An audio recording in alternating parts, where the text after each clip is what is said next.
अस्सलाम वालेकुम friends, welcome back to top smarties drama serial मुफाद परस्त। हादी और उसकी माँ तो ज़ारा का गम मना रहे हैं कि आखिर ज़ारा ने क्यों रिश्ते से इनकार किया। कोई बात भी नहीं हुई और रिश्ते से इनकार कर दिया। ज़ारा ऐसा तो नहीं करती। अब माँ भी परेशान है और हादी भी, मगर बात का किसी को भी नहीं पता। मरियम तो ये सब देख देख कर थक चुकी है। अब तो उसे गुस्सा आना शुरू हो गया, हादी से भी और ज़ारा के नाम से भी, कि हर वक्त ज़ारा ज़ारा ही करते रहते हैं। तो बस महरू को कॉल कर देती है कि मैं इस ज़ारा के नाम से तंग आ गई हूँ। रिश्ता तो टूट ही गया, मगर अभी भी घर में ज़ारा ज़ारा ही होता रहता है। जिस पर महरू ने कहा कि यही तो सही टाइम है जब तुमने अपनी जगह बनानी है, तुमने इन सबको एतमाद में लेना है और इनके दिल से ज़ारा का नाम हमेशा हमेशा के लिए निकाल देना है। हमेशा इनके आगे पीछे रहना है, इनको अपने होने का एहसास दिलाना है। एहसास दिलाना है कि तुम इनके दुख में इनके साथ हो। तभी देखना कितनी जल्दी तुम्हारी और हादी की शादी के लिए पुप्पो मान जाएंगी। तो बस मरियम ने वैसा ही किया जैसा कि महरू ने कहा था। अब तो मरियम पुप्पो के मतलब अपनी खाला के पास आ जाती है और कहती है कि ज़ारा ने बहुत बुरा किया, उसे हादी के साथ ऐसा नहीं करना चाहिए था। अगर ऐसा कुछ होता तो फ़ोन पर ही बता देती, बुलाकर कहने की क्या ज़रूरत थी। आप ऐसे करें हाला, एक अच्छी सी लड़की देकर हादी की शादी उस लड़की से कर दें।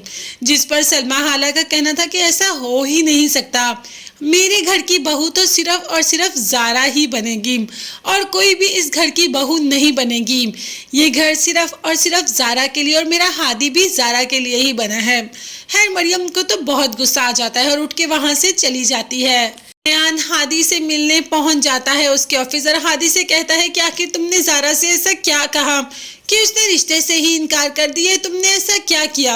हादी तो खुद बहुत परेशान है। रेहान से कहता है कि जो बात तुम्हें अपनी बहन से पूछनी चाहिए वो बात तुम मुझसे पूछ रहे हो। रेहान ने कहा कि मैंने पूछा है ज़ारा से, उसने कहा कि तुमने उससे बेवफाई की है। अब तो हादी को यकीन नहीं आ रहा कि वो और ज़ारा से बेवफाई करे। आखिर ज़ारा ऐसा क्यों समझ रही है और ऐसा क्यों कह रही है। ज़ारा को कोई गलतफहमी हुई है और ये गलतफहमी तो दूर करनी ही पड़ेगी। तो बस हादी मुनीर को लेता है और गलतफहमी दूर करने ज़ारा के घर पहुंच जाता है। ज़ारा जो कि अपने बाप के साथ बैठी बातें कर रही होती, इन दोनों को देखकर एकदम खुश भी हो जाती है और कुछ खाने को लाने के लिए उठती ही है कि वही रोक लेता है और कहता है कि आज हम तुमसे बात करने आए हैं। आखिर तुमने हादी से शादी से इनकार क्यों किया। क्या ज़ारा वो वजह बता दे कि जिस वजह से ज़ारा ने हादी से शादी पे इनकार किया, या ज़ारा अभी भी टाल मटोल ही कर लेगी।